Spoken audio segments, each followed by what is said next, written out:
Oh, we're on. Hello, people. Hello, person, if there's one person listening. Really, as Ram Dass says, I'm just talking to myself here because we're all one. That's a pretty out there comment. It's a pretty out there comment. What does that mean? Well, some would say that we're all manifestations of one universal consciousness. We're all beings that are the universe experiencing itself. And that's the privilege of being human being, is that we have self-consciousness. We have the ability to know that we exist and to choose and to act using our rational and logical mind and the ability to reflect on that. It seems that a lot of plants and animals don't have that ability, but who knows? Dolphins and jellyfish and whales seem pretty intelligent. But who am I to cast such aspersions on the human race? I'm just a guy in Greystones, County Wicklow, talking into a live YouTube stream. And as a 34-year-old man, what do I know? Well, in one sense, you could say I don't know anything. In another sense, you can say, well, I think of my uncle and saying, I hate when people say, my truth. I'm going to share my truth. There's only one version of the truth. But interestingly, sadly, in human experience, we often misremember, misappropriate, have our own narratives and our own lenses with which we look at the world, which colors and shapes our memory of events and experiences and our take on events and experiences.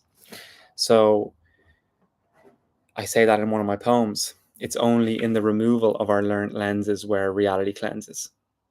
So a big part of my work has been to shed and remove a lot of those learned lenses, because a lot of them were unconscious, a lot of them were societal, familial, intergenerational.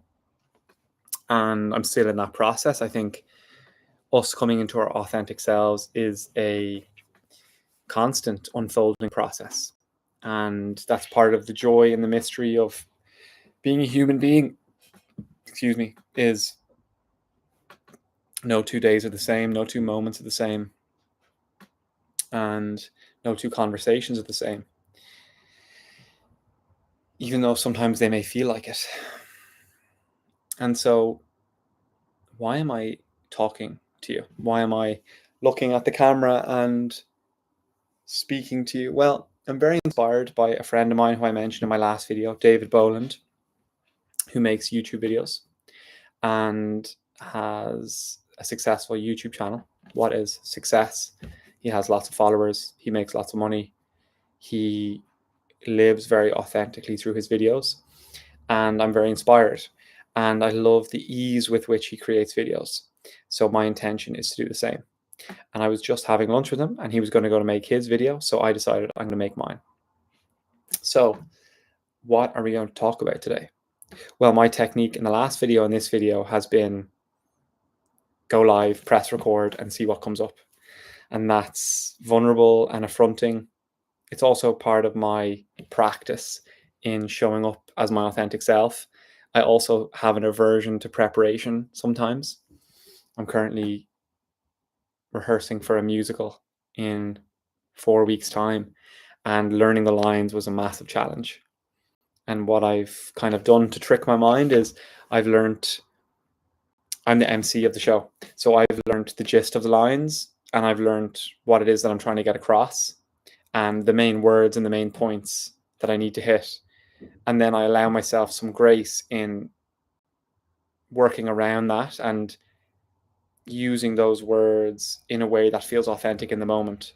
So it's allowed me to stay true to the script and stay true to the idea of the director and to honor the people who I'm introducing and the characters who I'm introducing and to keep the story flowing nicely. And then also honor my love and need to be spontaneous and in the moment. And I was initially very excited to take on the role and then very challenged by learning the lines. And now it's come to excitement again, where I'm confident learning the lines. And now I get to play with it a little bit. And it makes me excited for the next 3 weeks of rehearsals, because while one may look at it like repetitive, it's like, oh, I get to hone my craft over a number of weeks, so that hopefully the 2 nights of the show, it'll be such muscle memory that I'll be able to think on the spot if we need maybe more time for dancers to get dressed, or to change, or maybe something happens in the crowd that I can interact with. So I'm hoping with good preparation over the next 3 or 4 weeks, it'll allow me to feel the comfort to do that on the night, which to me is what makes live events so magical, is the spontaneity with which you can interact. And over the last 2.5 years, since moving back to Ireland from Canada, I've been telling lots of stories, mainly at an event called Shanahy, which is run by Kieran Gaffney. And it's an Irish storytelling event, which is harking back to old Irish storytelling traditions. Shan Iha means old night, but also a Shanahy is a old Irish storyteller. So he's kind of done a play on words and said Shan Iha. Interestingly, lots of Irish people can't pronounce it, because sadly our language is not where I'd love it to be, which is spoken every day. Tá mé fálam gachlá, bhálam kaint Gaeilge more often, agus tá mé kaint as Gaeilge le Macarja, agus le Nadini ke. See, sometimes I speak a bit of Spanish when I try, because apparently when you're trying to learn your third language, your second language gets in the way. And ironically, Irish is like my third language, because I speak Spanish fluently, relatively fluently. And then when I try to speak Irish, Spanish words want to come out. And I was talking to my friend Juan from Chile, and he was saying, or Chile, and he was saying that that's a very common experience for language learners when they're learning their third language. So that gave me a sense of relief to know, okay, this is a common experience that people have. And maybe that doesn't mean that I'm broken or unable to learn another language. It's just part of the process of learning. And that's part of the work I do in companies. I run a monthly workshop with a large financial institution called Cairn. And I take a group of their graduates after they've been at the company for a number of months, and we take them for a week-long course called Accelerated Learning. And I take them for the last day. And the other 4 days are them getting talks by heads of the different units of the business. And then my day is more around the soft skills, the interpersonal skills, communication skills, so that these people who are early on in their careers can learn some ways to communicate effectively in order to help them improve in the efficacy of their jobs, but also in the acceleration of their career. And then personally in the acceleration of their authentic path, whatever that is. And it reminds me of that old adage of a CEO saying to his head of HR, what if we spend all this money training people and they leave the business? And the head of HR going, well, what if we don't train them and they stay? And I think Cairn embodied that value truly, in that they spend a lot of money and time training their staff. And it's personified in the day that I take them with, because they're really putting value in connection and communication with their teams, which I really respect. And it means that I have a job to do. And that's what I love to do in my work, is helping people to communicate, I suppose, reduce suffering or reduce conflict, or it's more on the prevention side of things. So give people tools where they can communicate in a conscious way, so that then if conflict does arise, then they have some tools to deal with that. And I sometimes feel like a bit of an imposter speaking about that, because I make mistakes every day. I think what I try and do is apologize when I make a mistake and empathize with the person. I'm trying to get better at not justifying why I did something, and just apologizing for how I made the other person feel. And that's a thing I think I would love people in my life to learn, is that you may have done something and it unintentionally hurt someone else. That's the best time to apologize, because very rarely did we intend to hurt someone else.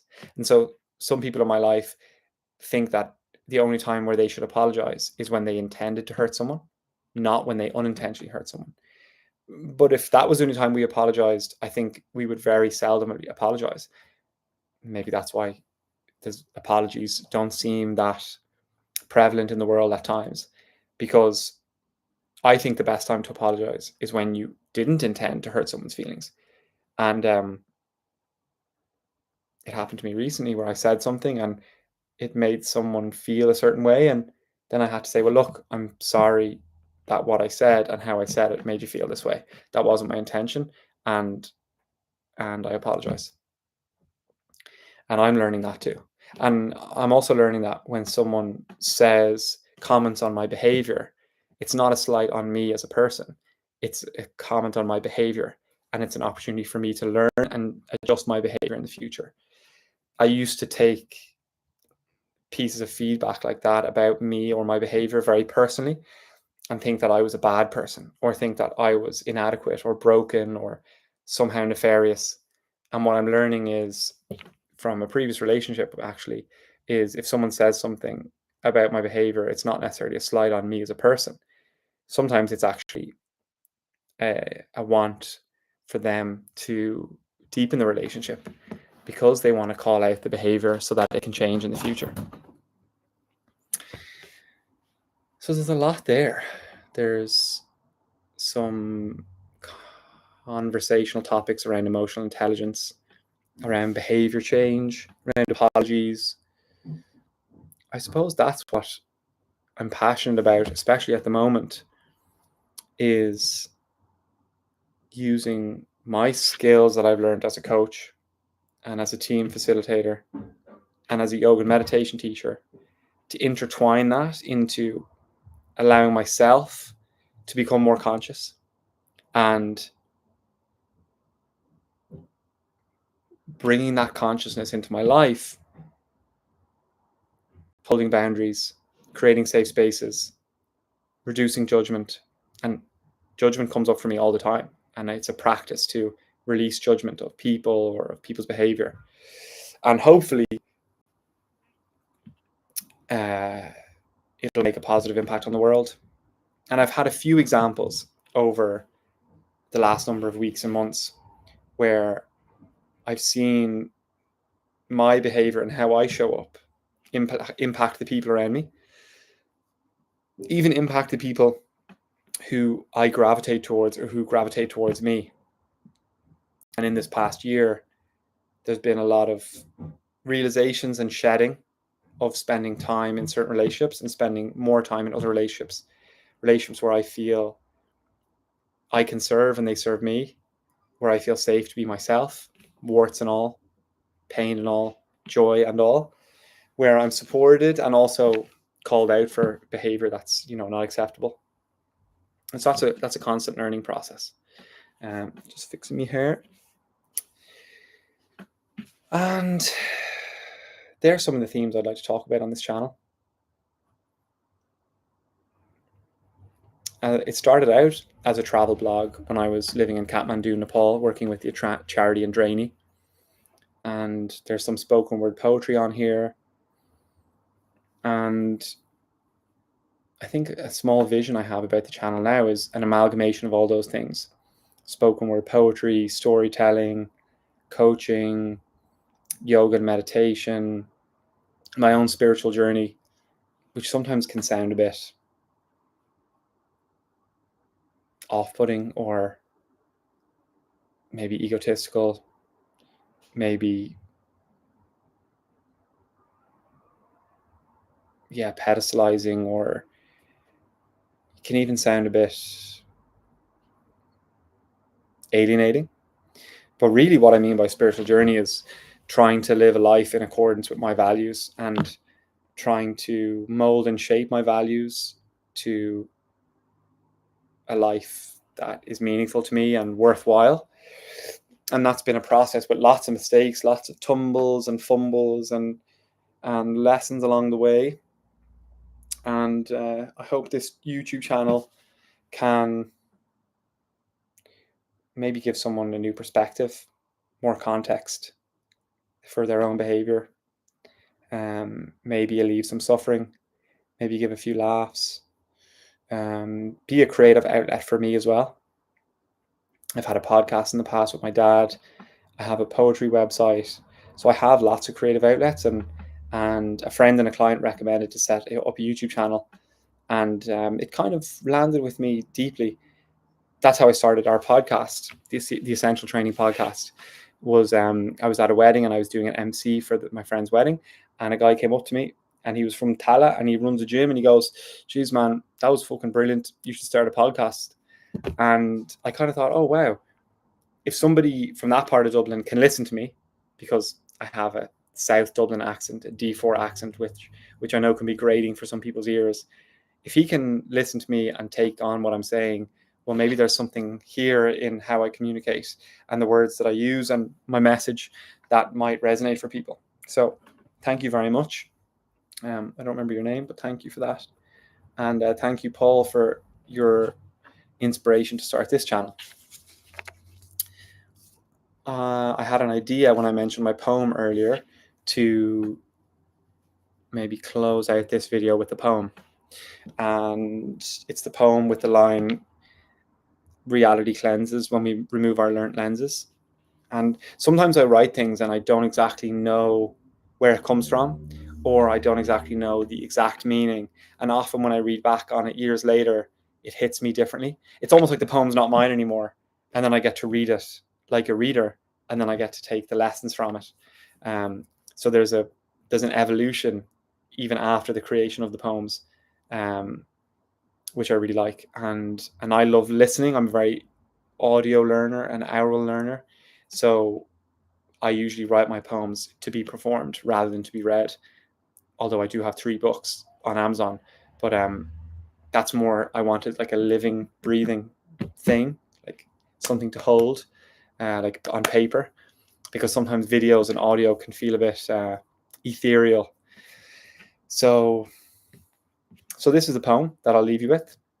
It's called "The Best Makes Sense of a Mess."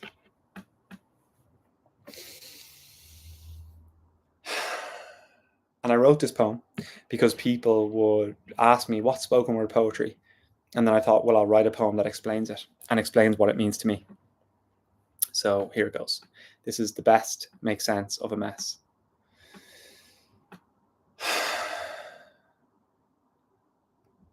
This is a poem for the pub, for the office, for the spoken word novice and the expert who might knock this. It's for the bus, the dart, YouTube, to show how words can lubricate your mood, to impress without excess and express how words can redefine success, because the best makes sense of a mess. See, my favorites, they engage you from the start, get you empathizing, where you start realizing that everything has many perspectives. And it's only in the removal of our learnt lenses where reality cleanses, because the best makes sense of a mess. They're personal, describing, defining experiences, like squeezing my mum's hand, anticipating that first tetanus shot, the time Prince bit me when we were pups, or not stepping in 6th year when my mate was getting beaten up, because the best makes sense of a mess. They're unusual, can turn pain into beautiful, alchemical, ephemeral, atemporal, and can enlighten the usual, because the best makes sense of a mess. So I hope you now see how I live for times when my rapid thumbs become pens on my iPhone lens, and my words wander their way through screens, through earphones, and on stages in the heads of my closest friends, because the best makes sense of a mess. Because the best makes sense of a mess. So thank you for watching this second YouTube video in this installment of I don't know what to call it. And I hope you have a fabulous day wherever you are. Namaste. Agus Sláinte.